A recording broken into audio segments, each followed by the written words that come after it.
اللہ من الشیطان الرجیم بسم اللہ الرحمن الرحیم۔ ناظرین السلام علیکم ورحمۃ اللہ وبرکاتہ۔ آج ہم آپ کی خدمت میں ایسے ٹاپک کے اوپر لے کے آئے ہیں ویڈیو کہ جو رزق کی تنگی کے اسباب ہوتے ہیں ان میں سے ایک سبب کے اوپر آج تھوڑی سی بات ہوگی۔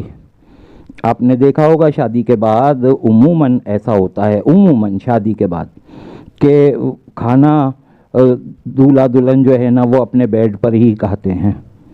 یہ تو ہوتا ہی ہوتا ہے، عام طور پر ہوتا ہے، لیکن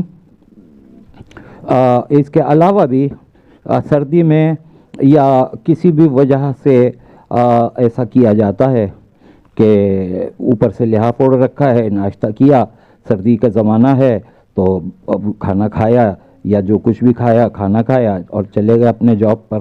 اس طرح سے بھی اب جہاں شوہر صاحب کھانا کھائیں گے تو وہیں پر ان کی بیگم بھی بیٹھ کے کھائیں گی۔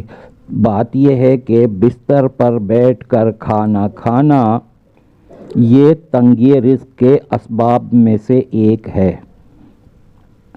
اور امام جعفر صادق علیہ السلام نے فرمایا ہے کہ جو کوئی بستر پر کھانا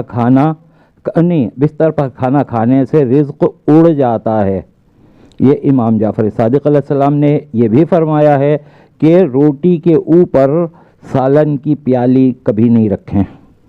یہ دو باتیں آج ہم نے آپ کے سامنے رکھ دی ہیں، امام کا فرمان ہے، اس سے اجتناب کیجئے آپ سب بھی، اور اللہ تعالی ہمارے تمام ناظرین کو تنگی رزق سے محفوظ رکھے اور ان کے رزق میں کشادگی رکھے اور ان کے دسترخوان کو وسیع فرمائے اور رزق میں برکت، آمدنی میں برکت عطا فرمائے۔